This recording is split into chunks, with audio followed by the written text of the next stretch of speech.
करिश्मा, एक दिन आपको मुझ पर बहुत गर्व महसूस होगा। मैं जानती हूँ माँ, आपने अकेले कितनी मेहनत से मुझे पाल पोस कर बड़ा किया है। एक दिन मैं आपको ऐसी जिंदगी दूंगी जिसमें किसी चीज़ की कोई कमी नहीं होगी।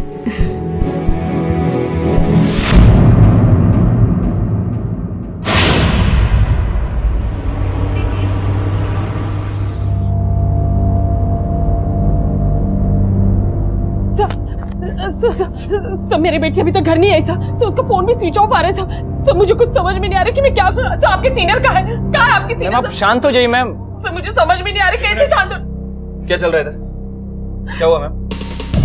सर मेरी बेटी रथी तकरीबन 9:30-10 बजे घर पहुंचने वाली थी सर। अब तक वो घर नहीं आई और मैं कई बार उसको कॉल कर चुकी हूँ, लेकिन उसका फोन स्विच ऑफ आ रहा है सर। उसके साथ उसकी एक फ्रेंड भी थी पूजा, उसका फोन भी नहीं लग रहा है सर। ऐसा पहली बार हुआ है। रति को कितना भी लेट हो रहा हो, लेकिन वो मुझे फोन करके जरूर इन्फॉर्म करती है। ये रति ने लास्ट टाइम कहाँ से बात की थी आपसे? कितने बजे कॉल किया था उसने? सब 9:15 बजे उसका फोन आया था। वो फतेहपुर वाला रास्ता है ना, वहाँ पे पूजा की स्कूटी बंद हो गई थी सो वहीं से कॉल किया था। टाइम देखा है तूने कितना लेट हो गया? इतनी लेट उस सुनसान रोड से आने की क्या जरूरत थी? कितनी बार मैंने मना किया है तुझे। हाँ माँ, और उतनी बार उसी जगह से सेफली घर भी कितनी बार आए हैं ना। आप क्यों टेंशन ले रहे हो? रिलैक्स, मैं और पूजा साथ में ही हैं। हम थोड़ी देर में घर पहुंच जाएंगे। अच्छा ठीक है बाबा, लेकिन दोनों जल्दी आ जाना। ठीक है माँ। पूजा के पेरेंट्स से बात की आपने? सर मेरे पास उनका नंबर नहीं है। अच्छा, वो कहाँ रहती है आपको पता है? जी सर।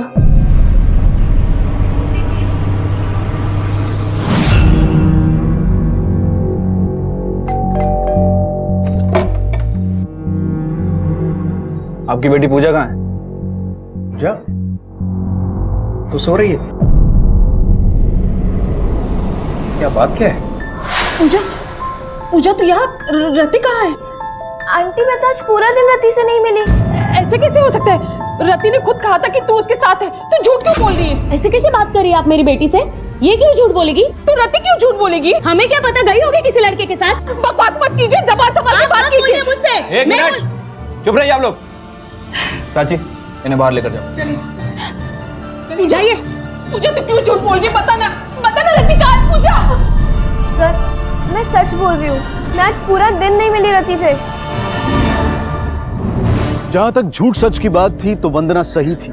रति ने अपनी मां से सच कहा था कि वो पूजा के साथ थी, लेकिन पूजा ने झूठ क्यों कहा था? क्या वो किसी बात से डर रही थी या फिर वो अपने आप को बचाने की कोशिश कर रही थी?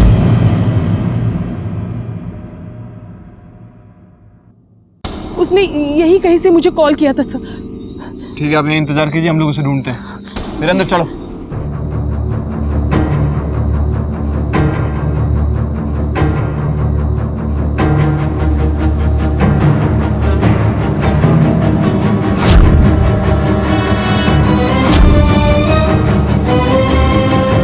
सर ये देखिए।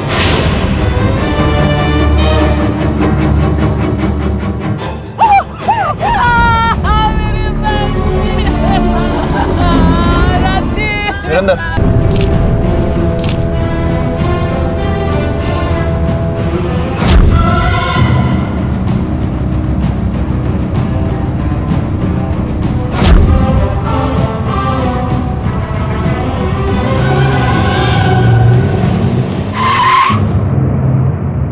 कहाँ जा रहे हैं आप?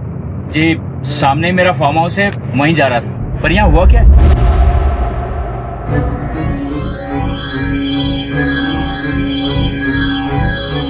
प्राची,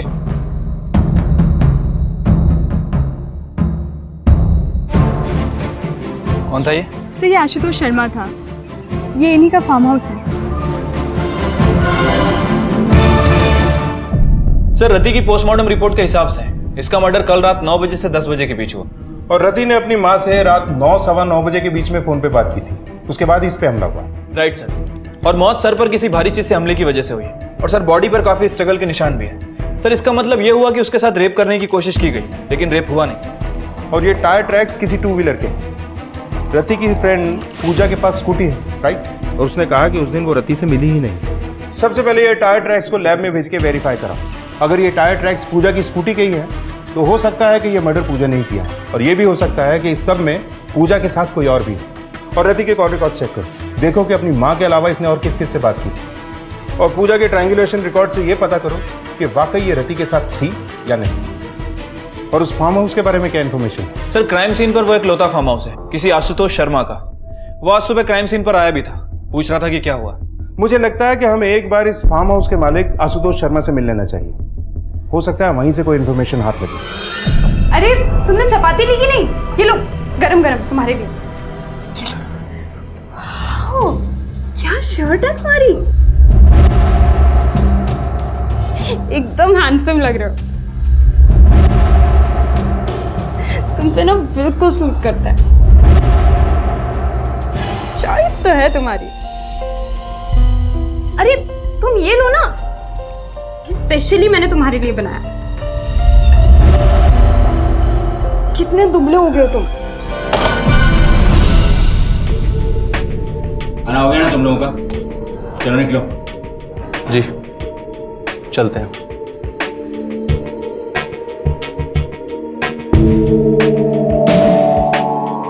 शर्म नहीं आती तुझे? और एक तू, तेरी बीवी नहीं समझती तुझसे?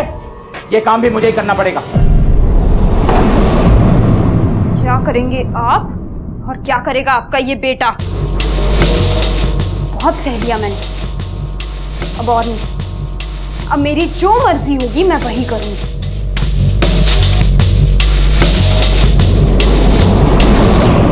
सब आपकी गलती है। मैंने मना किया था कि इससे मेरी शादी मत करवाओ, लेकिन नहीं। अरे तेरी शादी इसलिए करवाई थी कि तू आवारागर्दी बंद करे और काम पे ध्यान दे। फिर से शुरू हो गया, बैठिए।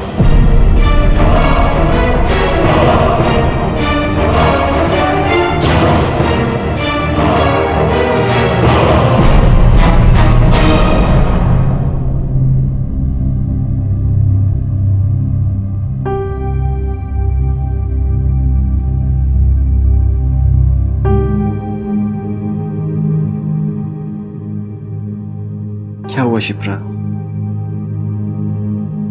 कुछ नहीं, तुम नहीं समझोगे। अरे क्या नहीं समझूंगा? तुम भैया और भाभी की वजह से परेशान हो ना? हाँ, मैं भैया और भाभी की वजह से ही परेशान हूँ। आखिर भाभी भैया के साथ ऐसे बिहेव क्यों करती है? तुम उन्हें उनके हाल पे छोड़ दो। उनका रिश्ता हमेशा से ही ऐसा रहा है। हमारे रिश्ते में कभी कोई दूरियां नहीं आएंगी।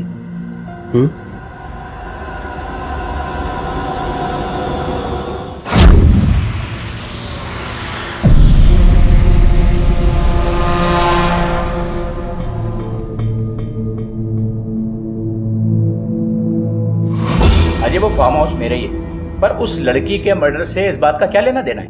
देखिए, रति की बॉडी हमें फार्म हाउस के पास ही मिली। हो सकता है कि हमसे क्या जानना चाहते हैं आप? हम जानना ये चाहते हैं कि उस रात 9 से 10 बजे के बीच आपके फार्म हाउस पे कौन कौन था। देखिए सर हम लोग थे वहां, पार्टी कर रहे थे, बॉयज नाइट आउट।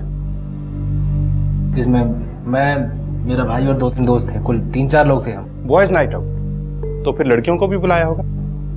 सर लड़कियों से तंग आकर तो हम वहां पार्टी करते हैं, बॉयज नाइट आउट। कोई लड़की नहीं होती, अपनी बीवी को भी नहीं लेके जाते हम। उस रात आप दोनों में से किसी ने इस लड़की को देखा था? ध्यान से देखिए।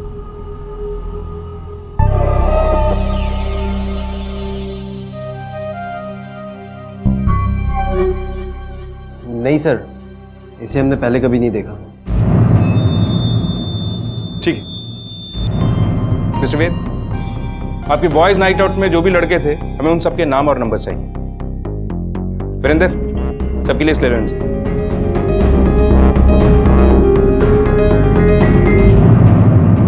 लगता है शर्मा साहब के बड़े बेटे के नाक पे गुस्सा हमेशा बैठा रहता है। हाँ सर, और ये आशुतोष शर्मा तो अपने आगे किसी को बोलने नहीं दे रहा था। प्रमोद, इस घर के हर मेंबर की हिस्ट्री, ज्योग्राफी सब चेक करो। ये मर्डर इनके फार्म हाउस के इतना करीब हुआ है, हो सकता है किसी ने कुछ ना कुछ तो देखा होगा। Right sir, excuse me. Hello, ठीक है, वेरी गुड सर। पूजा के ट्रायंगुलेशन रिकॉर्ड आ गए। कहीं तुम दोनों में से किसी ने उस लड़की के साथ तो? पापा कैसी बात कर रहे हैं आप? हमने कुछ नहीं किया। लास्ट टाइम जो हुआ उसके बाद मैं ऐसा दोबारा क्यों करूंगा? अगर बाद में मुझे मालूम पड़ा कि तुम दोनों में से किसी का भी हाथ था, तो फिर तुम दोनों लोग ये पार्टी वार्टी बंद करो, समझे? और तू अपनी बीवी को थोड़ा कंट्रोल में रख।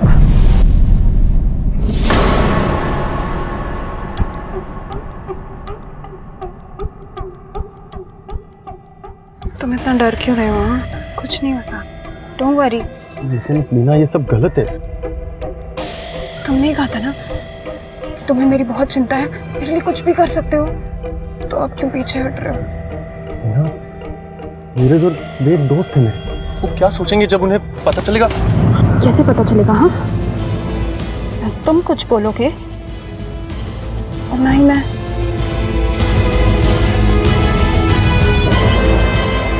बस रिलैक्स करो और अपनी मेहनत का फल एंजॉय करो। सर मैं रति के साथ नहीं थी।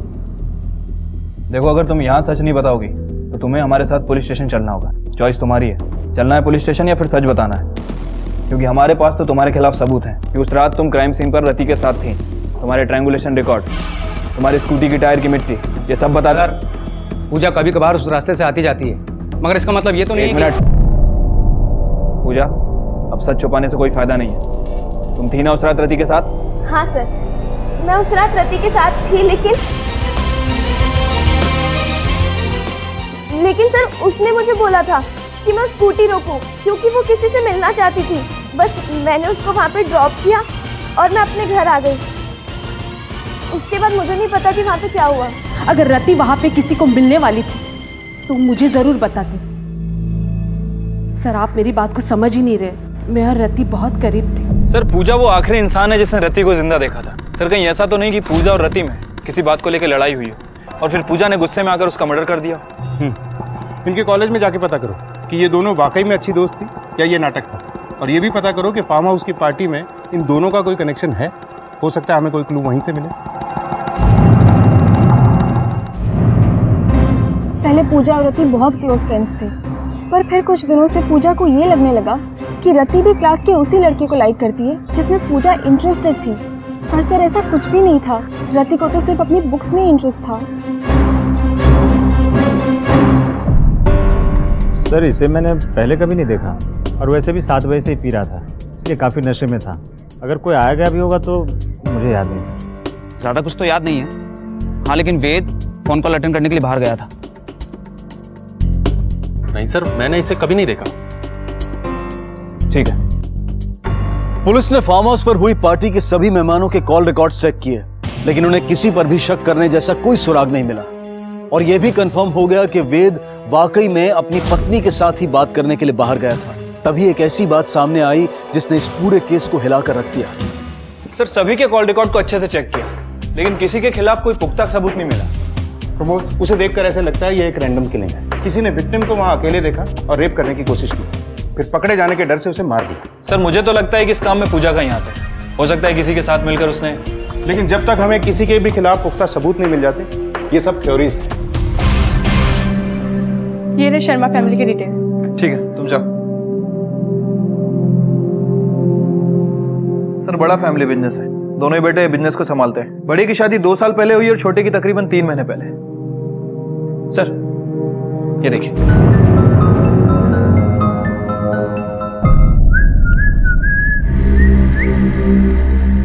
क्या हुआ?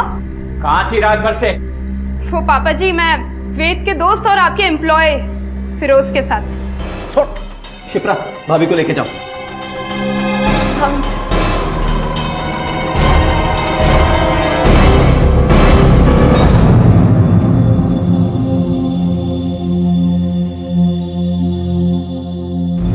दीदी, आप घर छोड़ के क्यों नहीं चली जाती? नहीं शिप्रा, इस घर में बहुत गलत हुआ है मेरे साथ। मैं इनको इतनी आसानी से नहीं छोड़ूंगी, कभी नहीं। दीदी, क्या हुआ? दीदी, दीदी क्या हुआ? दीदी, आप ठीक हो? दीदी, क्या हुआ? दीदी, दीदी क्या हुआ? कुछ तो बोलिए। आप ठीक है ना? I'm bloody pregnant.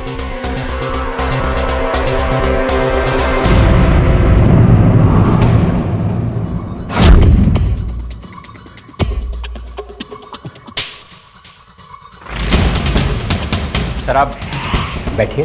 ये नाटक रहने दीजिए शर्मा जी, हमें आपके बेटे से बात करनी है। वेद, 2 साल पहले तुम्हारी पत्नी लीना ने तुम पे रेप केस किया था। सर मैंने उसका रेप नहीं किया, उसके बाप ने मुझ पर झूठा केस ठोका है। सर लीना और मैं एक दूसरे से प्यार करते थे, मैं उस समय शादी करना नहीं चाहता था मैं, तो मुझ पर प्रेशर बनाने के लिए ये केस ठोक दिया है। सर मेरे बेटे को फंसाया उन लोगों ने, और हमने वही किया जो एक इज्जतदार फैमिली को करना चाहिए था। मैंने अपने बेटे की शादी लीना से करवा दी। ठीक है, आपकी बहू कहाँ है? बुलाओ उसे, हमें बात करनी है उससे। सर सब झूठ बोल रहे हैं, मेरे साथ रेप हुआ था। मेरे फैमिली फ्रेंड की शादी की बात थी, मैं अपने दोस्तों के साथ वहां थी, वेद भी वहीं था, अपने दोस्तों के साथ पिए जा रहा था, नशे में धुत।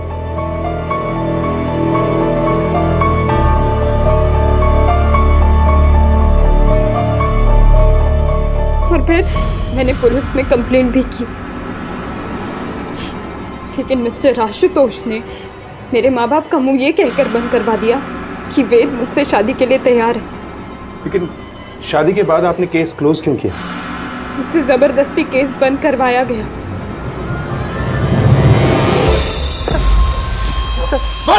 सर आप लोगों को जितना मारना आप लोग मुझे मार लीजिए, लेकिन सर सच नहीं बदलेगा, मैं बेकसूर हूँ सर, मेरी कोई गलती नहीं है सर। 2 साल पहले जो हुआ उसमें सिर्फ मेरी गलती नहीं थी, लीना खुद चाहती थी कि मैं उसके साथ ये सब करूं। देख, बहुत सुन ली तेरी बकवास, अब सिर्फ सच बोल। मैं आपसे सब सच ही बोल रहा हूँ, मैंने उस लड़की के साथ ऐसा कुछ भी नहीं किया है सर। प्रमोद, तुम ये पता करो कि लीना का रति के साथ कोई कनेक्शन था क्या? ये दोनों एक दूसरे को जानते हैं? Okay sir. हेलो, क्या? ठीक है सर, सुसाइड अटेम्प्ट हुआ है।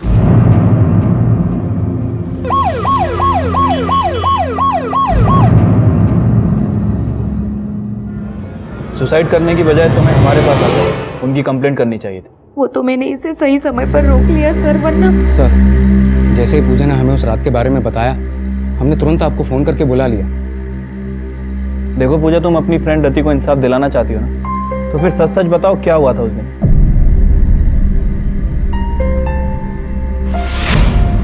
क्या हुआ?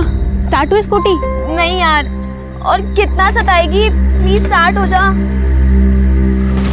हो गई चल चल बैठ बैठ। फाइनली, मुझे तो लगा था कि आज हमें पैदल ही घर जाना नहीं नहीं बैठ। उसे मेरी सबसे ज्यादा जरूरत थी, मैंने तब उसे अकेला छोड़ दिया, उसके लिए कुछ भी नहीं किया सर।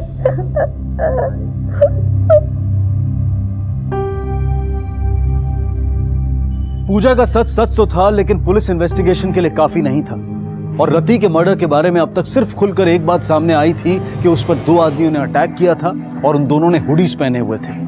अब पुलिस को लगने लगा था कि इस मर्डर का फार्म हाउस से कुछ ना कुछ कनेक्शन तो जरूर था।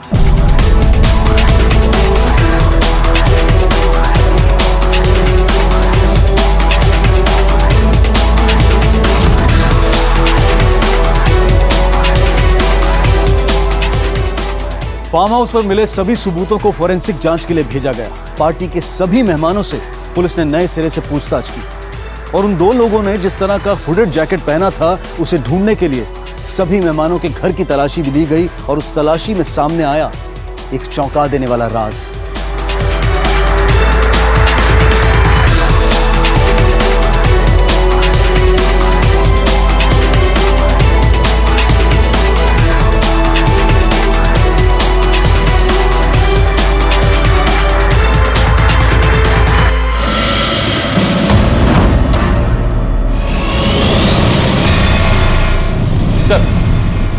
सर पोस्टमार्टम रिपोर्ट के हिसाब से फिरोज का मर्डर शाम को 4 बजे से 5 बजे के बीच हुआ, ठीक उसी दिन जिस दिन रति के मर्डर के सिलसिले में हम इससे मिले थे। और सर एक और इंटरेस्टिंग बात, दोनों ही मर्डर का पैटर्न ऑलमोस्ट सेम है, मतलब दोनों ही विक्टिम के सर पर किसी भारी चीज या डंडे से हमला किया गया। तो हो सकता है कि मुजरिम को एक ही है। प्रमोद, इन दोनों मर्डर्स में कोई ना कोई कनेक्शन जरूर है। पहले फार्म हाउस के पास ये महज एक इत्तेफाक नहीं हो सकता है। तुम पता करो कि जिस दिन फिरोज का मर्डर हुआ शर्मा फैमिली के मेंबर्स कहाँ थे और इस फिरोज के कॉल रिकॉर्ड्स भी निकलवाओ। Okay sir. फिरोज का मर्डर? सर फिरोज का जब मर्डर हुआ उस समय तो मैं घर पर था। फिरोज का मर्डर हो गया। ये कैसे हो गया?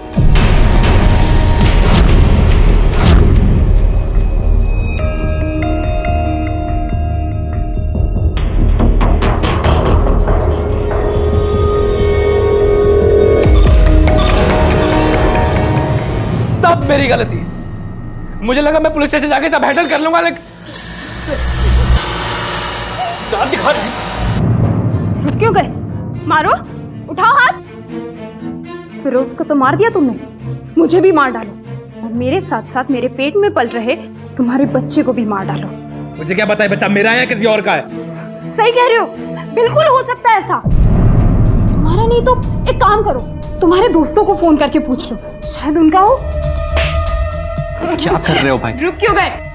उठाओ हाथ, मारो मारो। भाभी छोड़ो। मुझे डिवोर्स चाहिए।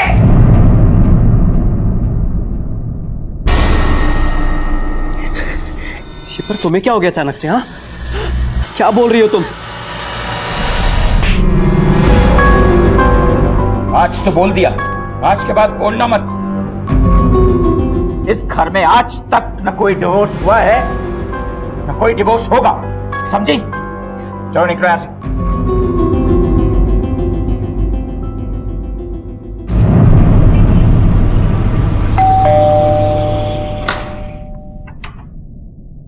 जी, मैं आशुतोष शर्मा। वंदना जी, हमें ये जानकर बहुत अफसोस हुआ कि आपकी बेटी को किसी ने, मैं आपका दुख समझ सकता हूं। देखिए, जो चला गया है वो तो लौट कर आएगा नहीं। मैं चाहता हूं कि आपकी थोड़ी मदद कर दूं। लीजिए, देखिए, इससे आपका दुख तो कम नहीं होगा पर जीने में थोड़ी आसानी हो जाएगी।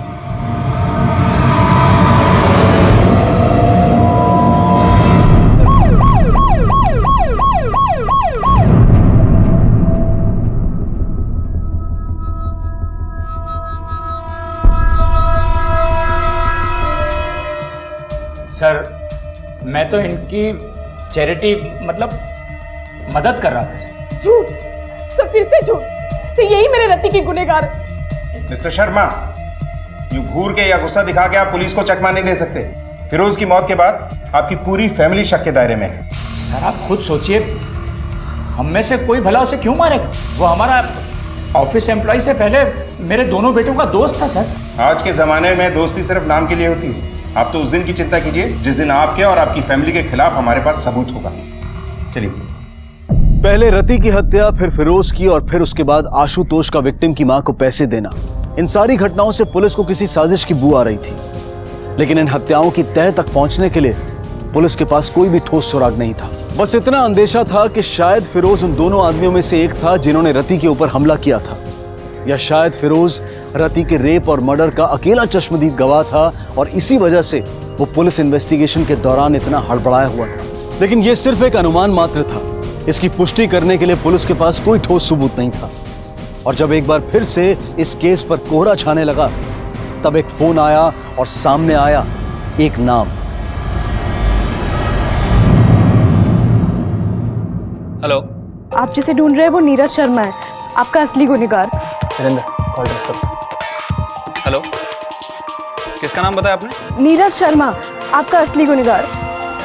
हेलो। क्या? उसने मेरा नाम लिया?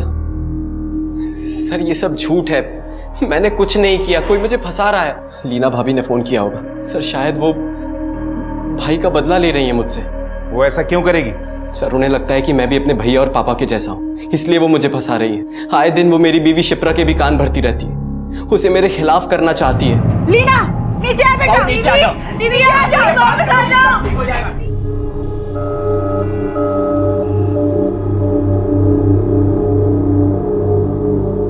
थैंक गॉड की ज़्यादा ऊंचाई से नहीं गिरी हैं, इसलिए बच गई। बट इनकी इंटरनल ब्लीडिंग्स भी हुई हैं और कुछ फ्रैक्चर्स आए हैं।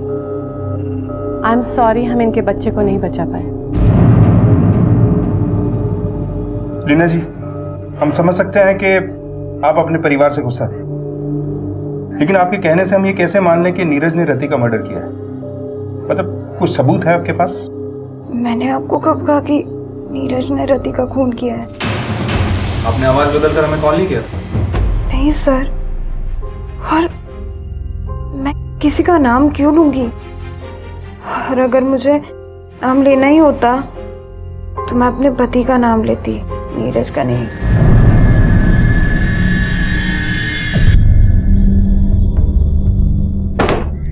सर, लीना की बातों से तो लग रहा है कि सच बोल रही है।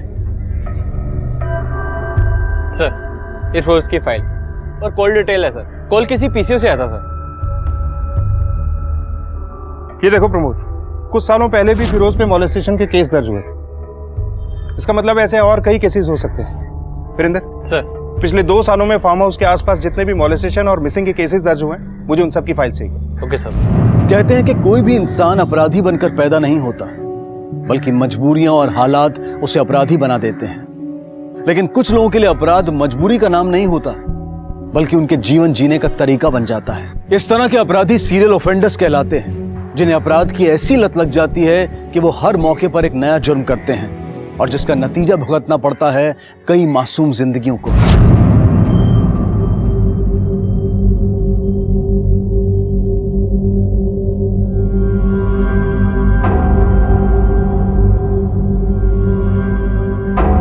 तेरह महीने पहले एक मिसिंग कंप्लेंट दर्ज हुई थी। 2 लड़कियां किडनैप हुई थी। 2 से 3 किडनैपर्स थे, एक आई विटनेस, जिनमें से एक लड़की की लाश अगले दिन मिली, लेकिन दूसरी लड़की की कोई डिटेल नहीं। लोकेशन यही थी, फार्म हाउस के पास। पर यह केस अभी तक क्लोज नहीं हुआ है। राज, जिस लड़की की लाश मिली है उसके घर वालों से मिलो, उस लड़की की डिटेल्स पता करो, कहाँ जाती थी, किससे मिलती थी। हो सकता है इस केस का हमारे केस से कोई कनेक्शन हो। Okay sir. क्या यही थी वो औरत? नहीं, ये नहीं थी। मुझे उसका चेहरा अच्छे से याद है। पीसीओ के मालिक के बयान ने पुलिस को चौंका दिया था, लेकिन वो ये नहीं समझ पा रहे थे कि वो औरत कौन थी जिसने फोन करके नीरज शर्मा का नाम लिया था। इन्वेस्टिगेशन जारी थी, लेकिन जब 13 महीने पुराना मोलेस्टेशन का केस सामने आया तो उसने पुलिस को उलझन में डाल दिया। और जब उस केस को रीओपन किया गया तो एक ऐसा दिल दहला देने वाला सच सामने आया जो इस केस का सबसे बड़ा सबूत बन सकता था। लेकिन क्या यह सबूत असली गुनहगार तक पहुंचने के लिए काफी था? क्या इस केस की सच्चाई सामने आने वाली थी? 13 महीने पहले तुम्हारी एक फ्रेंड की लाश मिली थी शिप्रा, वो भी तुम्हारी फैमिली के फार्म हाउस के पास। कुछ याद आया? उसका नाम मीता था।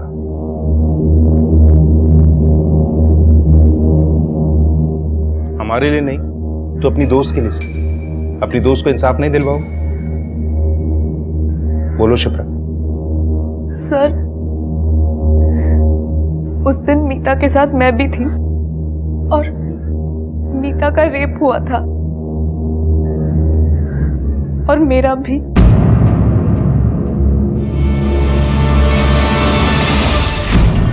ये क्या है? तूने तो कहा था कि सिर्फ गर्ल्स नाइट है, लेकिन यहाँ पर मुझे कोई लड़की नहीं दिख रही है। मैं जा रही हूँ घर, मुझे कुछ ठीक नहीं लग रहा है। तू भी चल चल चल। बेहोश होने से पहले मैंने बस इतना सुना कि मीता सांस नहीं ले रही है। मुझे शायद लगा कि मैं भी मर चुकी हूँ, इसलिए हम दोनों को गाड़ी से फेंक दिया।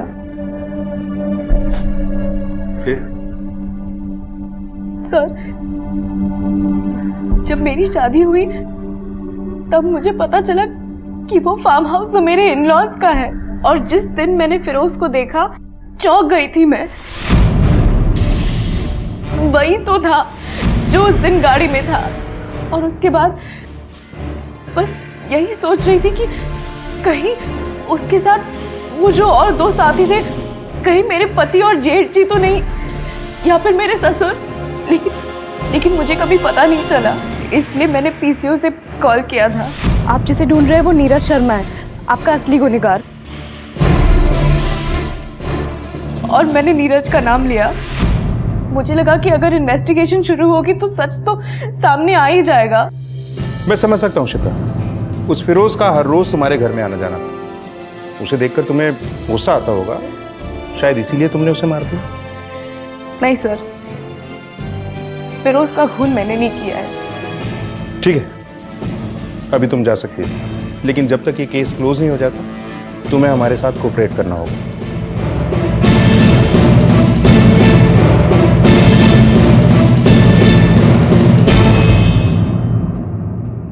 सर, इसकी बातें सुनकर तो लग रहा है कि सच बोल रही है।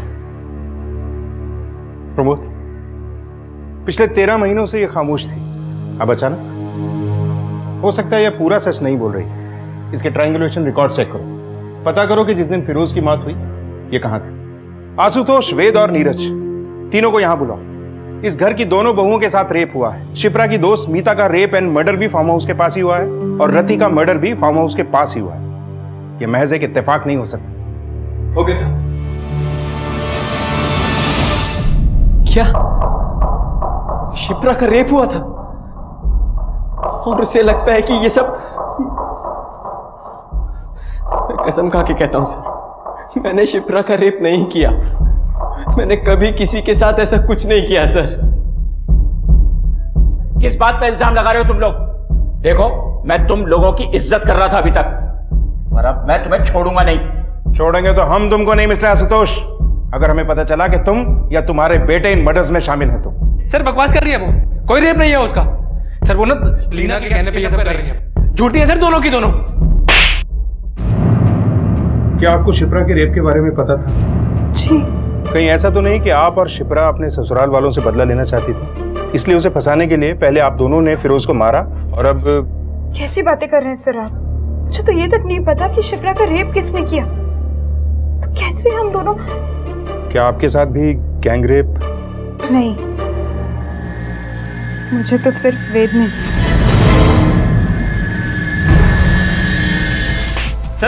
सर मैंने क्या किया है? रेप तो वेद ने किया था ना, मैंने तो सिर्फ देखा। वेद के बाद तूने और फिरोज ने अपना टर्न नहीं लिया था क्या? सर मैंने कुछ किया ही नहीं है। इतनी अच्छी तरीके से तोड़ो इसे कि इसकी एक एक हड्डी कड़क हो जाए। हो सकता है इन केसेस के बीच में कुछ और केसेस भी हों। मीता और रति की बॉडी मिली थी, हो सकता है कुछ और ऐसी बॉडीज हों जो आज तक मिली ही नहीं। तुम शहर के सारे मॉर्ग्स को चेक करो, फार्म हाउस का चप्पा चप्पा छानो, जरूरत पड़े तो कोर्ट से ऑर्डर लेकर पूरा एरिया खोद डालो। हमें इस केस की तह तक पहुंचना ही है। Okay sir. लेकिन जैसे जैसे पुलिस को सबूत मिलते चले जा रहे थे, अपराध की लत का कड़वा सच सामने आता जा रहा था, और वो था इस केस से पहले हुए 3 रेप केसेस।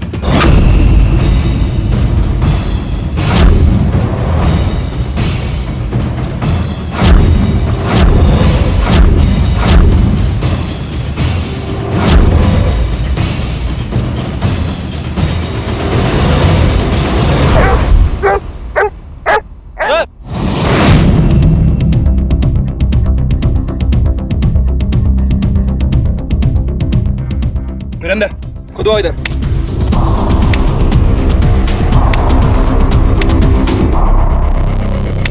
एक मिनट।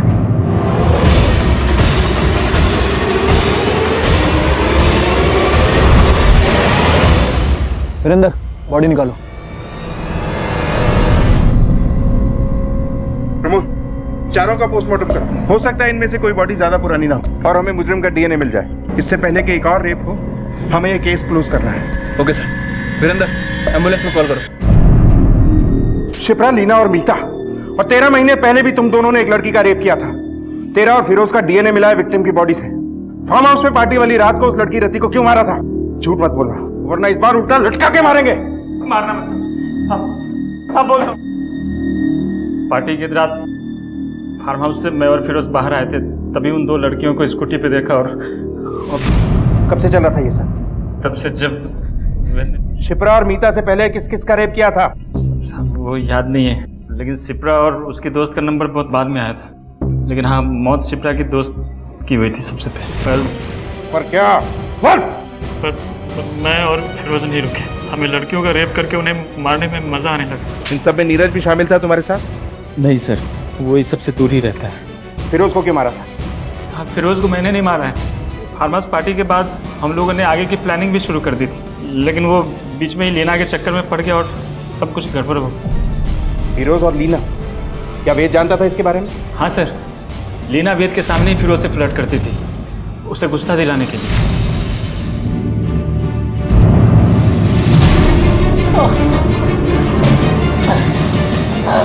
चल बोल, कैसे मारा फिरोज को? सर मैं कसम खा के कहता हूँ सर, मैंने नहीं मारा है सर। झूठ बोलने की कोशिश मत कर, समझा? तुझे अच्छी तरह पता था लीना और फिरोज के बारे में, और तू उन दोनों को नापसंद करता था। मैं जानता था सर कि लीना का फिरोज के साथ चक्कर चल रहा है, और मुझे कोई प्रॉब्लम नहीं थी उससे। सर लीना से मेरी शादी बस एक समझौता थी। फिरोज मेरा दोस्त था, मेरा हमराज था, मैं क्यों मारूंगा सर उसे? एक केस तो सॉल्व हो गया, लेकिन फिरोज का मर्डर किसने किया ये समझ में नहीं आ रहा। कहीं शक्ति और वेद झूठ तो नहीं बोल रहे? लेकिन सर उन दोनों को हमसे झूठ बोलकर क्या मिलेगा? I mean, जेल तो उन्हें जाना ही होगा। सर कहीं ऐसा तो नहीं कि शिप्रा हमसे झूठ बोल रही हो, उसी ने फिरोज का मर्डर किया हो? प्रमोद, एक इंफॉर्मेशन निकालो। देखिए हमें पता चल चुका है कि जब फिरोज का मर्डर हुआ आप वहीं, कुछ घंटे पहले आपकी उससे फोन पे बात भी हुई थी, और फिरोज के घर पे कई जगह पे आपके डीएनए ट्रेसेस और फिंगरप्रिंट्स भी मिले। अब झूठ बोलने से कोई फायदा नहीं। हाँ, मैंने ही मारा है फिरोज को। फिरोज, तुम्हें अच्छे से पता है कि हम सिर्फ नाटक कर रहे थे वेद को सबक सिखाने के लिए, इसलिए तुम जो सोच रहे हो वैसा बिल्कुल नहीं होगा। कुछ नहीं होगा? कैसे कुछ नहीं होगा? तुम ऐसा कैसे सोच सकती हो? तुम मेरी जिंदगी में आई, तुमने मुझे उकसाया और बोल रही हो कि वो सिर्फ एक नाटक था। ले चलो इन्हें। लीना और शिप्रा के माता पिता अगर सही समय पर पुलिस को सूचना दे देते तो शायद ये बात इतनी आगे बढ़ती ही नहीं। लेकिन कहते हैं ना, देर आए दुरुस्त आए। इंसाफ चाहे देर से ही मिला, लेकिन अब शायद और मासूम जिंदगियां अपराध की इस लत का निशाना बनने से बच जाएंगी। केस सॉल्व हो गया था और गुनहगार पुलिस की हिरासत में थे, लेकिन इस बीच में जो जिंदगियां बर्बाद हुई उनका क्या? लत छोटी हो या बड़ी, अगर समय रहते उसकी लगाम न थामी जाए तो ये लत जानलेवा बन जाती है। इसलिए अपराध की लत का पहला लक्षण दिखाई देते ही उसके खिलाफ आवाज उठाएं, उसका सामना करें। यह हम सब का संवैधानिक अधिकार है कि हम अपने फैसले खुद लें, अपनी किस्मत खुद चुनें। लेकिन आज भी समाज में कुछ तबके ऐसे हैं जहां कुछ लोग इस बात से रजामंदी नहीं रखते कि यह अधिकार हर किसी को एक बराबर मिलना चाहिए। हमारा देश तो वक्त के साथ आगे बढ़ता जा रहा है, लेकिन बढ़ते हुए वक्त के साथ कुछ लोगों की सोच और भी ज्यादा पेचीदा होती जा रही है। आज की ये कहानी 2 भागों में पेश होगी, और इस कहानी में मुजरिमों ने पुलिस के साथ ऐसा खेल खेला जिसने इस केस को 3 इलाकों की पुलिस के लिए सरदर्द बना दिया। ये केस पुलिस के लिए एक ऐसी चुनौती बन गया था जो वक्त के साथ और पेचीदा और मुश्किल होता जा रहा था, और कई नए सवाल भी खड़े कर रहा था। ओम जय जगदीश हरे, स्वामी जय जगदीश हरे। भक्त जनों के संकट, दास जनों के संकट क्षण में दूर करे। ओम जय जगदीश हरे, माता पिता तुम मेरे। सियावर रामचंद्र भगवान की। ये लीजिए, आप सबको आरती दिखा दीजिए। प्रणाम पंडित जी। ये लो बेटा प्रसाद। बड़ा प्यारा बच्चा है, क्या नाम रखा है बच्चे का? वो क्या है ना पंडित जी, हम सोच रहे थे कि कोई अच्छा नाम रख लेंगे राम जी के नाम पे। आप ही बताइए ना कोई नाम। जी अच्छा, हाँ जी हाँ जी, ले लीजिए प्रसाद। काय बढ़ते। अरे रिचर्ड, रिचर्ड, काय झाला? तुझे क्या लगा कि ये प्रसाद खिलाने से, प्यार जताने से मैं तेरे छलावे में आ जाऊंगी? नहीं आई। जाओ यहाँ से, जाओ। देख देख अपने बेटे को क्या सिखाया है तूने। आई मैं वो क्या बोल रहे तू? हाजी है वो तेरी, एक बड़ी है, तुझसे उनकी इज्जत करना सीख। तू जा हाथ में दे, जा अभ्यास कर, जा।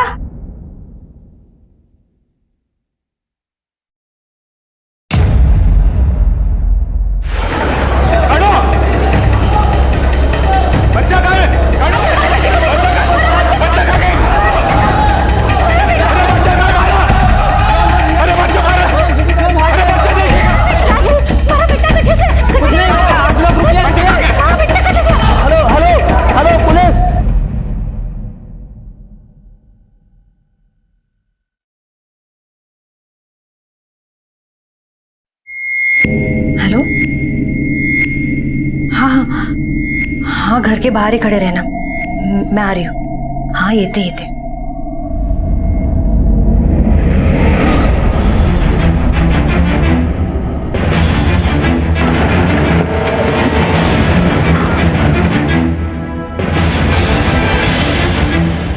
हटिए यहाँ से, हटिए हटिए।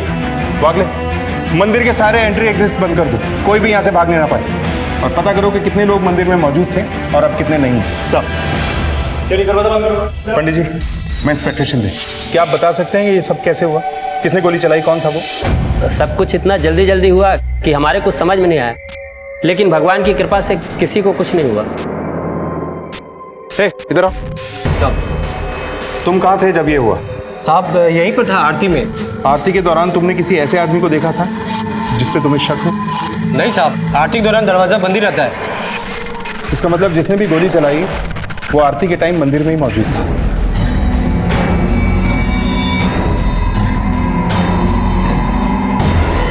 सर मैंने पूरे मंदिर अच्छे से चेक कर लिया है। ये 3 गोलियों के निशान और ये गोलियां मिली। गोली चलाने वाले ने गोली चलाई तो थी, बट लकीली यहाँ किसी को लगी नहीं। सर, मंदिर में मौजूद लोगों का कहना है कि गोली इस तरफ से चलाई गई थी। वागले, हमलावर का निशाना चूक गया या उसका मकसद सिर्फ दहशत फैलाना था? बात कुछ समझ में नहीं आ रही है। मंदिर में मौजूद लोगों से पूछताछ करो, शायद किसी ने उसे देखा हो। और चेक करो कि सीसीटीवी कैमरा इंस्टॉल्ड है या नहीं। Okay sir.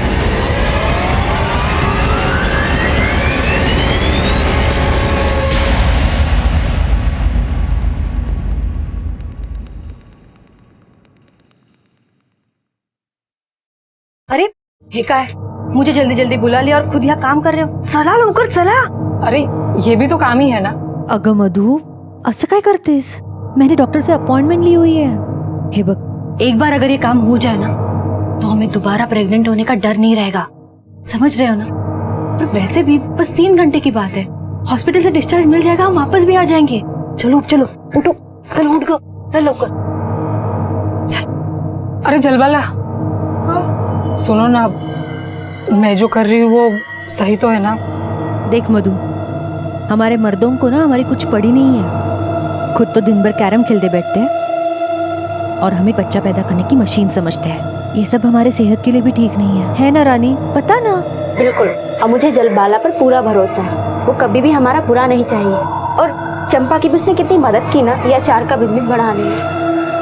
रानी, भले ही भगवान ने हमें मर्दों से कमजोर बनाया हो, लेकिन दिमाग मर्दों से कई ज्यादा तेज दिया है। अगर हम हमारे दिमाग का इस्तेमाल सही जगह पर करें ना तो हम मर्दों से किसी भी चीज में कम नहीं है। समझ रही है ना तू? चले चले। और आप में से किसी ने भी उसे नहीं देखा? नहीं सर, वहाँ पे आरती तो नहीं। जी हमारे को तो नहीं मालूम वो लोग कौन थे। हम लोग तो यहाँ आरती कर रहे थे जब ये सब हुआ। तुम्हारा बच्चा कहाँ है? तुम्हारे साथ बच्चा था ना? बच्चा? ना जी ना, हमारे साथ तो कोई बच्चा ना था। अरे क्या बात कर रहे हो? तुम्हारे साथ बच्चा था, जिसका नाम बदलवाने के लिए यहाँ पे आए थे। बड़ा प्यारा बच्चा है। क्या नाम रखा है बच्चे का? वो क्या है ना पंडित जी, हम सोच रहे थे कि कोई अच्छा नाम रख लेंगे राम जी के नाम पे। आप ही बताइए ना कोई नाम। पंडित जी, मैंने कहा ना एक बार, हमारे साथ कोई बच्चा ना था। ये बैग में क्या है? प्रसाद। प्रसाद है। दिखाओ इधर, चेक करो। मैंने एक बार कहा ना आपसे,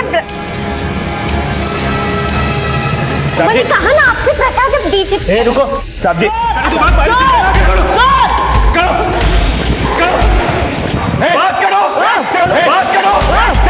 तुम्हारी चिंता ना कर,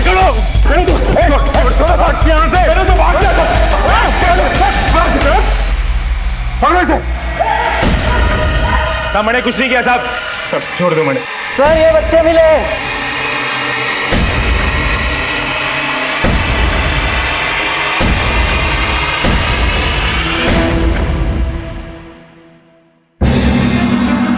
तेरा बच्चा है?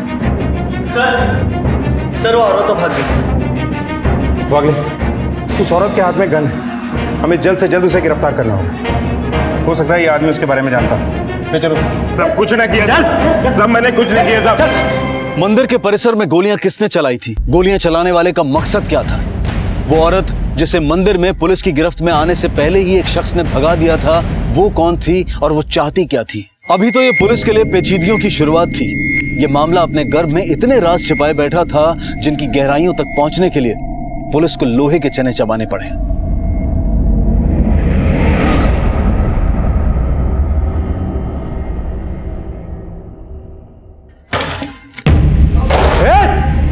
किधर है सब लोग? अरे कौन हो तुम लोग हैं और ऐसे कैसे घुसा है हमारे घर में? ज्यादा आवाज नहीं। प्रणव किधर है बता। हमें सच में नहीं पता प्रणव कहाँ है। कौन हो तुम लोग? हाँ? ऐसे खुलेआम बंदूक लेके घूम रहे थे? बंदूक मिली कहां से? मंदिर में गोली क्यों चलाई? क्यों चलाई? किसे मारना चाहते थे तुम लोग? ये बच्चा कौन है? उस औरत के साथ तुम्हारा क्या रिश्ता है? मिशन क्या था तुम्हारा?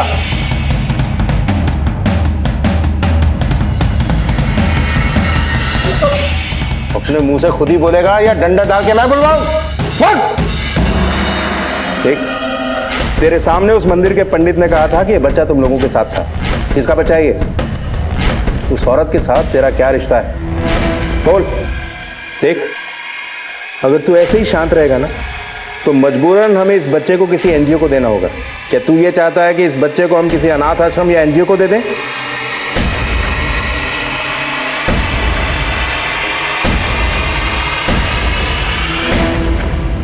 सर, मुझे नहीं लगता बच्चा इन दोनों का है। अगर बच्चा वाकई इन दोनों का होता तो ये लोग इतने पत्थर दिल नहीं होते। मुझे लगता है बच्चा कहीं और से चुराया होगा इन दोनों ने। वागले, अगर इन लोगों को इस बच्चे की फिक्र नहीं है तो हमें तो है। एक काम करो, किसी एनजीओ से कांटेक्ट करो जब तक इस बच्चे के माँ बाप का पता नहीं चल जाता। बच्चे को एनजीओ की देखभाल में छोड़ो। सर, हमने अपने सारे हथकंडे आजमा लिए, लेकिन इतनी मार खाने के बाद भी इसने जुबान नहीं खोली। और सर, लोगों का ये भी कहना है कि ये दोनों हरियाणवी भाषा में बात करते हैं। हाँ वागले, ये बात तो है। हो सकता है कि ये दोनों हरियाणा से। ऐसा करो, इस आदमी की फोटो हरियाणा पुलिस को भेजो और पता लगाओ कि ये दोनों कौन। लेकिन सर, एक बात समझ में नहीं आ रही, इन दोनों ने मंदिर में गोली चलाई क्यों होगी? और निशाना देखे तो लगता है पहली बार गन पकड़ी होगी। वागले, एक बार गोलियों की बैलिस्टिक रिपोर्ट आ जाएगी तो सब साफ हो जाएगा कि गोली इन्हीं ने चलाई है या इस केस में कोई और भी एंगल छिपा हुआ है। सर,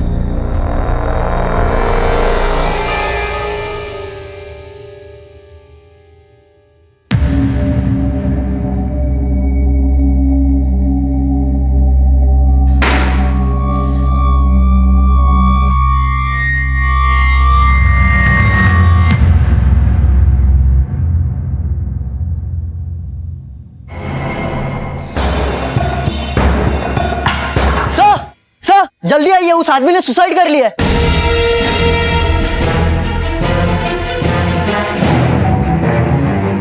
मर गया सर। एम्बुलेंस बुलाओ जल्दी। Okay sir. सर, इस शख्स की मौत ने कई राज दफन तो कर दिए हैं, लेकिन ये अपने ऊपर सवालों के ढेर छोड़ गए हैं। वागले, ऐसी मौत तो इंसान तभी चुनता है जब उसे जिंदगी से ज्यादा मौत आसान लगने लगती है, क्योंकि इन्हें तकलीफ मौत नहीं जिंदगी देती है। अब उस औरत को हमें जल्द से जल्द ढूंढ के निकालना होगा। राजवीर की खुदकुशी ने अपने पीछे कई सवाल छोड़ दिए थे, जिससे ये केस और भी संवेदनशील हो गया था। पुलिस को अब तक सिर्फ कनू की तलाश थी, लेकिन अब उन्हें राजवीर की आत्महत्या का सच भी पता करना था। राजवीर और कनू ने आखिर ऐसा क्या किया था? उनके पास वो गन कहां से आई और क्या वो बच्चा उन्हीं का था? इन सवालों के जवाब ढूंढते ढूंढते पुलिस के सामने कई और नए सवाल आकर खड़े हो गए थे।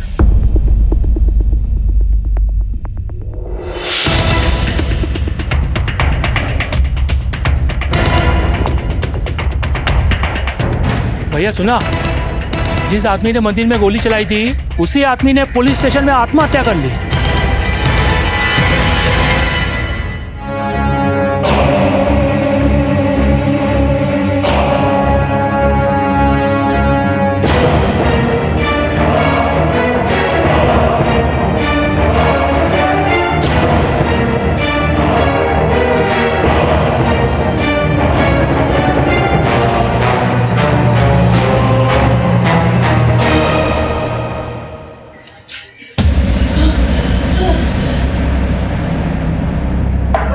अरे बुढ़िया, इतने में तेरी बत्ती जली, आग लगा डालू पूरा?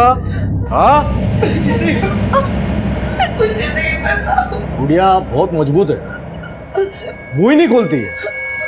लेकिन तू तो जवान है, तू तो मुंह खोलेगी ही नहीं। तुझे तो दर्द महसूस होगा नहीं, लेकिन तेरा ये पिल्ला, हाँ? देखिए मेरे बच्चे को हाथ मत लगाइए। अगर इसको फेंकू तो देखिए हम सच में आपकी मदद नहीं कर सकते। हमारे माँ में कुछ पता ही नहीं है तो प्लीज छोड़ो वाला। आप चाहे तो मेरे साथ जो करने करने, मेरे बच्चे को कुछ मत कीजिए। जो चाहे कर सकता हूँ। ए वांग्या, वसूल में रह के काम करना भूल गया। कह रहे क्या है क्या है?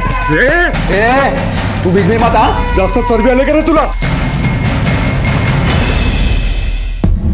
अरे ये झलबाला कहाँ है? कल से दिखे ही नहीं है। हाँ, मैंने भी उसे कल से नहीं देखा और वो घर के बाहर भी नहीं निकली। हमें चलकर देखना चाहिए, शायद उसकी तबीयत खराब हो। चल चल।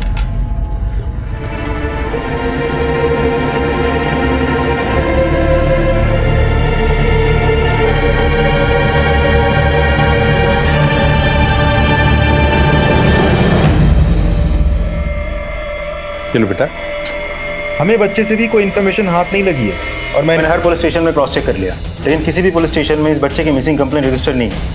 मुझे तो लगता है इस बच्चे को किसी और शहर से चुराया होगा। वैसे मैंने इस बच्चे की सारी details national missing person database में भेज दी, वहीं से कुछ खबर मिल जाएगी। वागले, ऐसा भी तो हो सकता है कि ये बच्चा उन दोनों का ही है। एक काम करो, इस बच्चे के डीएनए को उस मरे हुए आदमी के डीएनए से मैच करो, सब कुछ क्लियर हो जाएगा। तब तक इस बच्चे को एनजीओ में भेज दो, यहाँ रहना इसके लिए ठीक नहीं है। ओके, जब तक इस बच्चे के माँ बाप का नहीं पता चल जाता ये आपके एनजीओ में रहते। रेनू,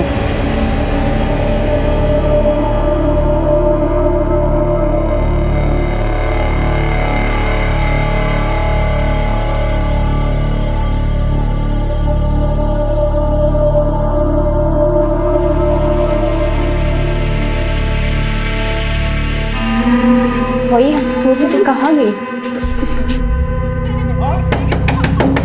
तू उधर देखना। हाँ।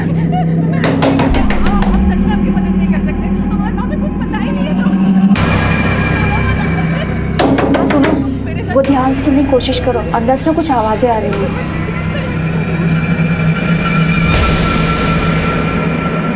चलो पीछे के दरवाजे से देखते हैं।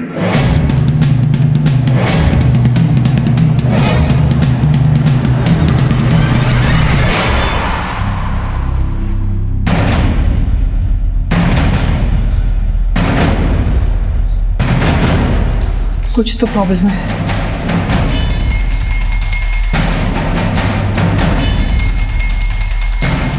चल बाला। मधु, अच्छा हुआ तू आ गई।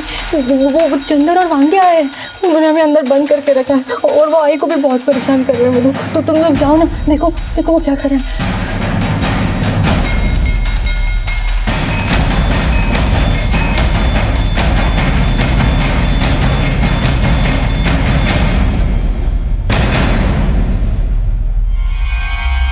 ये क्या कर रहे हो तुम लोग?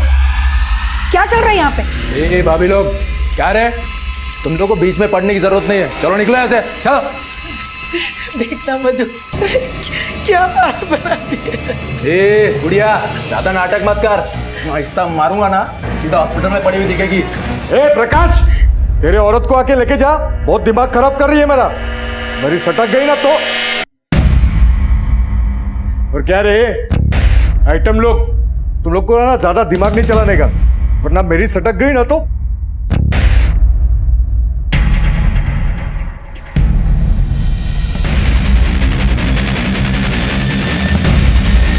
अरे इतना टाइम लगता है तुम लोगों को आने में? चलो जाओ, अपने अपनी औरतों को लेके जाओ। क्योंकि हीरो ने जो इनको पहचाने चली आई। जलबाला हमारी सहेली है, उसे मुसीबत में छोड़कर हम कहीं नहीं जाने वाले। उसने हर मुसीबत में हमारा साथ दिया है, अब वो मुसीबत में है तो उसे छोड़कर चले जाएं। तुझे इन सबसे कोई लेना देना नहीं है, तो चल घर पे चल। चल तो क्या यहाँ खड़े खड़े मुंह देख रही है? जब देखो नेता बनने चले जाती है। चल चल, तुझे न्योता देना पड़ेगा, चल यहाँ से। साला रात भर से डराए धमकाया दोनों को, लेकिन मुंह खोलने का नाम नहीं ले रही। ऐसे नरमाई से काम नहीं चलेगा। मैं काम निपटा के आता हूँ, तब तक इसका मुंह खुलना चाहिए। और हाँ, जो बात के लिए मना किया ना वो नहीं होना चाहिए, समझा ना?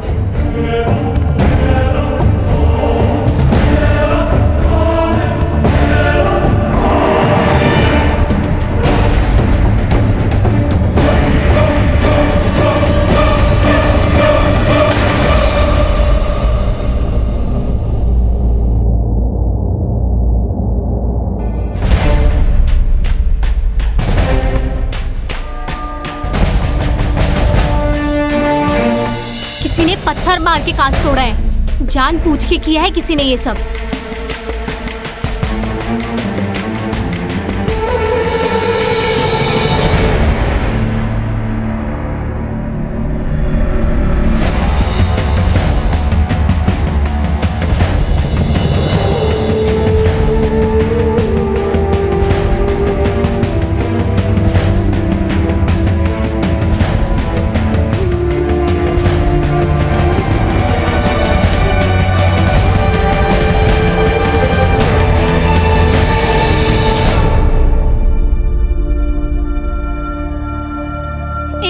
कौन है तू? क्या कर रही है बच्चे के साथ?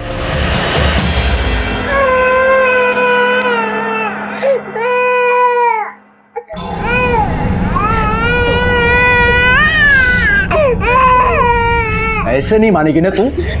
चल के ज्यादा नाटक मत कर। क्या किया तूने?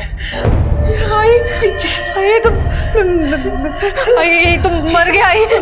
मोनू अंदर जा, भाई के पास जा, तू जा। और अगर चंद्र आता है ना तो बोल देंगे कि ये यहाँ से कहीं चला गया, यहाँ पे है ही नहीं, हमें छोड़ के चला गया। ये हमारे पास और कोई रास्ता भी नहीं है। वहीं दूसरी तरफ अपनी सास और बच्चों को बचाने की कोशिश में जलबाला के हाथों वांग्या का खून हो गया। क्या जलबाला वांग्या के खून का राज चंदर से छिपा पाएगी?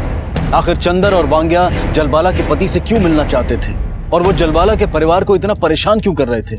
वो क्या जानना चाहते थे, और वो कौन से हालात थे जिनकी वजह से सीधी सादी दिखने वाली ये दोनों महिलाएं अब ये केस भिवपुरी और पवई पुलिस के लिए कई पेचीदगियां लिए खड़ा था।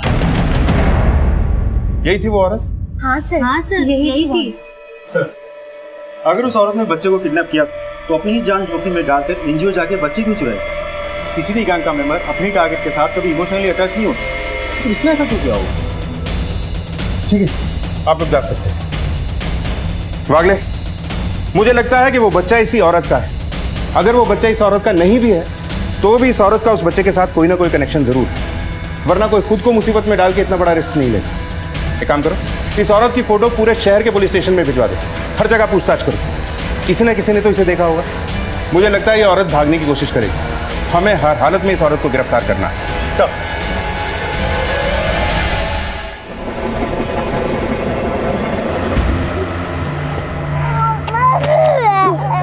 उसके स्केच के आधार पर उस तक पहुंचने की कोशिशें तेज कर दी थी, और बहुत मशक्कत के बाद आखिरकार उन्हें कामयाबी मिल ही गई। सुन, इस औरत को कहीं देखा है? हाँ साहब, देखा है सर, जानता हूँ मैं इसे। सर, इस रिक्शा वाले का कहना है इस फोटो वाली औरत को इसने देखा है। तुम्हें पक्का यकीन है यही औरत थी? हाँ साहब, ये हरियाणवी लहजे में बात कर रही थी, इसलिए याद है। कहाँ छोड़ा था तुमने? मंदिर पे। और मिली कहाँ थी?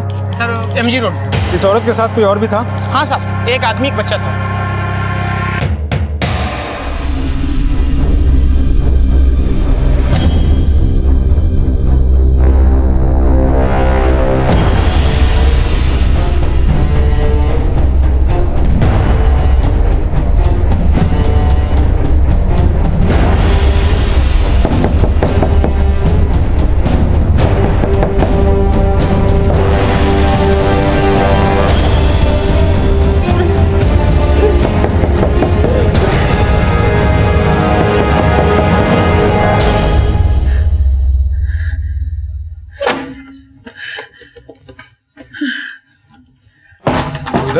वांग्या किधर है? और तू इधर? तू अंदर थी ना? हाँ, वो तो तुमसे मिलने गया, बोला तुमने बुलाया है। झूठ बोलती है। हाँ, वो तो कब का चला गया, वो यहाँ नहीं है। ए वांग्या! अरे लेकिन ए वांग्या! किधर है अंकल? भाई? अरे कोई नहीं है, चला गया।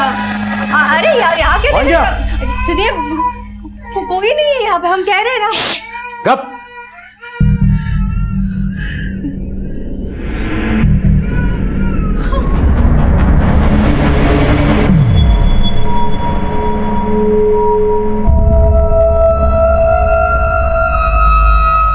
कहाँ जाना है आपको? भाई जी, मैंने थोड़ा आगे तक जाना है। वो आगे जो सिग्नल है वहाँ जाना है आपको? हमारा गाँव है आगे, बस वहीं जाना है। ठीक है।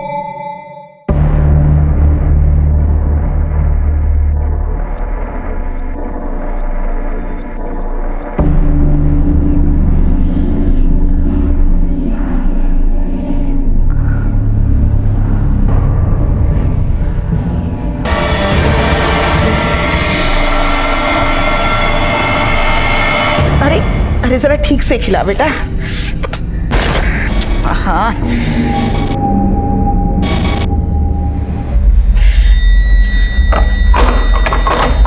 अरे कौन है? अरे कौन है तू? है कौन? साला धीरे बोल, कोई सुन लेगा तो आफत हो जाएगी। प्रणव नालायक। अरे चला गया था। धीरे, कोई और तेरा कुछ बिगाड़े ना बिगाड़े, मैं तुझे नहीं छोड़ने वाली। क्या बात कर रही हो? तू जानता भी है तेरे पीछे क्या हुआ हम लोगों के साथ। वो चंदर और वांगे आए थे, मुझे बहुत मारा।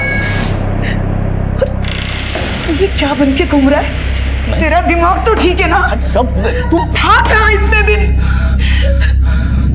तेरे पीछे सब बर्बाद हो गया, पता नहीं कहाँ मर गया था। चंदर तेरी बीवी को उठा के ले गया। कुछ नहीं बचा। चंदर शर्पाला को ले गया? मतलब वो मुझे भी नहीं छोड़ेगा? नहीं, मुझे कहीं जाके छुपना होगा। अरे अब कहाँ चला? अरे अब कहाँ जा रहा है?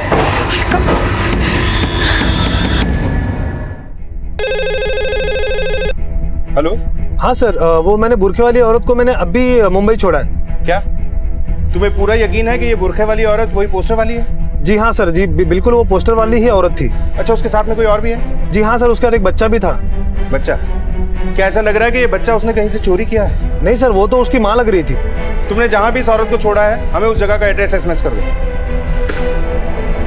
वागले सर, वो औरत इस अखिलेश को गन पॉइंट पे मुंबई लेकर गई। ऐसा लगता है कि ये औरत किसी खास मिशन पे है। करना क्या चाहती है?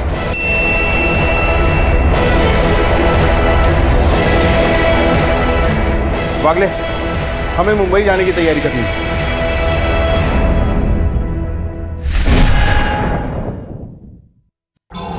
बेटा, मैंने बहुत जरूरी काम से बाहर जाना है। तुझे भूख लगे तो ये खा लेना, ठीक है? ये दूध पी लेना। हाँ, एक बार जिस काम के लिए हम आए हैं ना, वो काम खत्म हो जाए, उसके बाद हम अपने घर चलेंगे। हाँ? अरे ये काम किया तुमने अब तक? सुनो, अरे इधर देखो मेरी तरफ। कल ठीक 8 बजे आ जाना और काम सही वक्त पे शुरू हो जाना चाहिए, समझे? मैं कुछ नहीं सुनने वाला। काम वाम कुछ करते नहीं और पैसे मांगने के वक्त बिल्कुल सर पे खड़े हो जाते हैं।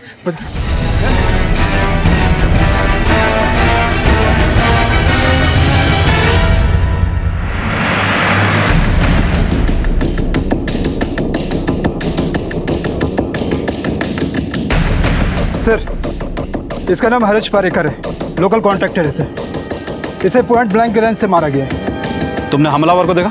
हाँ सर, एक औरत बुरके वाली भाग के जा रही थी।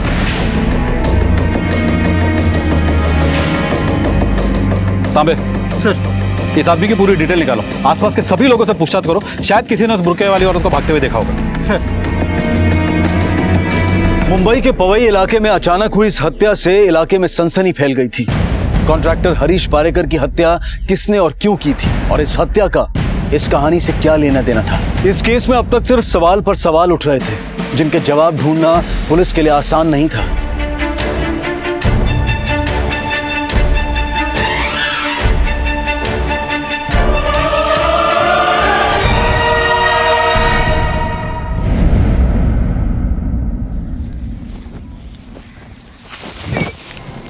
कौन है आदमी?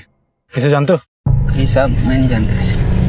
सर, इसके सिर में कांच के छोटे छोटे टुकड़े दिख रहे हैं। लग रहा है इसके सिर में किसी बॉटल से और इसके पेट में किसी पैनी चीज से वार किया गया है। सर, इसकी जेब में कोई आईडी प्रूफ भी नहीं है जिससे इसकी शिनाख्त हो सके। ब्रिजेश, इसे कहीं और मारकर इसकी लाश को यहाँ ठिकाने लगाया गया है, क्योंकि हत्यारा चाहता ही नहीं था कि विक्टिम की आइडेंटिफाई हो सके, इसलिए इसने कोई सबूत तक नहीं छोड़ा। यहाँ देखिए सर,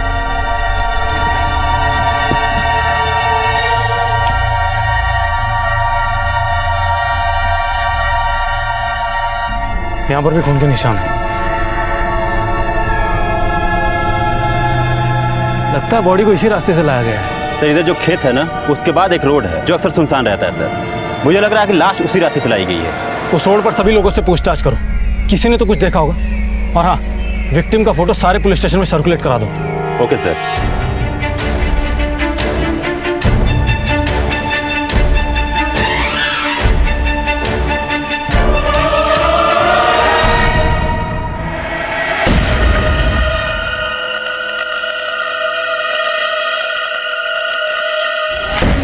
प्रणव, तू तो पूरा औरत बना लिया रे खुद को।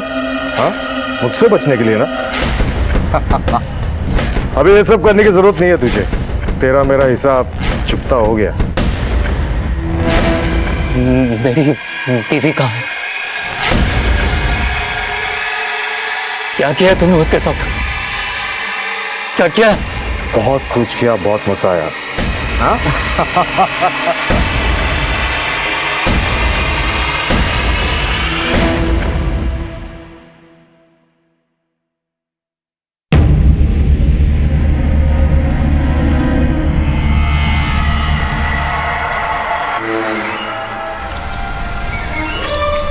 ये ले भाई, 250 ग्राम चने भी दे दे। भाई जी, ये दूध का पैकेट कितने का है? 22 रुपये।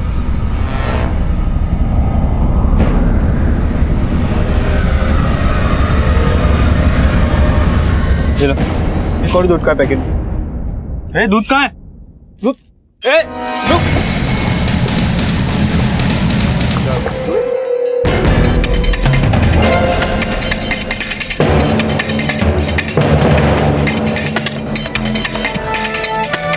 Hello police.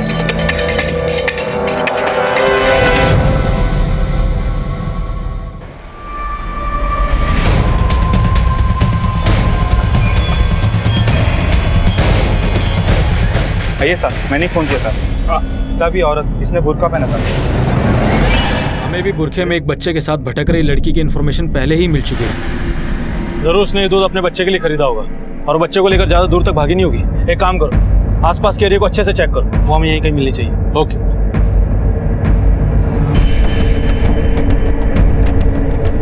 चलबला कहाँ होगी? कहीं चंदर ने उसे कुछ कर तो नहीं दिया? चंदर कुछ भी कर सकता है। उसने चलबाला को या तो मरवा दिया होगा या फिर किसी कोठे पर बेच दिया होगा।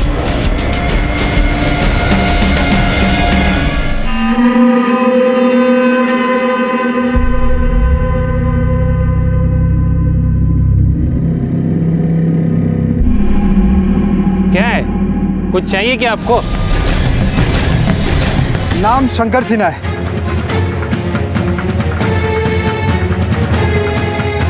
तांबे, ये मर्डर भी पहले वाले मर्डर की तरह है। कॉन्ट्रैक्टर हरीश को भी पॉइंट ब्लैंक से शूट किया गया था। मतलब दोनों का कातिल एक ही है। हो सकता है इन दोनों की दुश्मनी किसी न किसी से होगी। सर, कहीं ये सीरियल किलिंग का मामला तो नहीं है? क्योंकि हरीश का जहाँ मर्डर हुआ है यहाँ से ज्यादा दूर नहीं है और मुझे लग रहा है खूनी आसपास ही कहीं रहने वाला है। सर, खूनी कोई औरत तो नहीं है? इस औरत के पास गन कहाँ से आई होगी? इस औरत की कोई ना कोई तो इन दोनों से दुश्मनी होगी, तभी उसने इन दोनों को मार दिया। अब इससे पहले किसी और को मारे, हमें इसे जल्द से जल्द पकड़ना होगा। बॉडी को पोस्टमार्टम लिए भिजवाओ। सर, ये कहानी यहीं खत्म नहीं होती है। यहाँ तो शुरुआत होती है एक ऐसे सफर की जहाँ अगले हर कदम पर एक दिल दहला देने वाला हादसा घात लगाए बैठा था। आखिर बुरखे में औरत कौन थी और एक ही तरीके से हुई इन दो हत्याओं का क्या राज था? क्या इन दोनों हत्याओं के पीछे प्रणव या कनू का हाथ था? इन सभी सवालों के जवाब हम आपको देंगे कल रात 11:30 बजे इस केस के दूसरे और आखिरी भाग में। अब मैं अनूप सोनी आपसे विदा लेता हूं। कल रात आपसे फिर मुलाकात होगी। तब तक अपना और अपने परिवार का ख्याल रखें और देखते रहें क्राइम पेट्रोल डायल 100।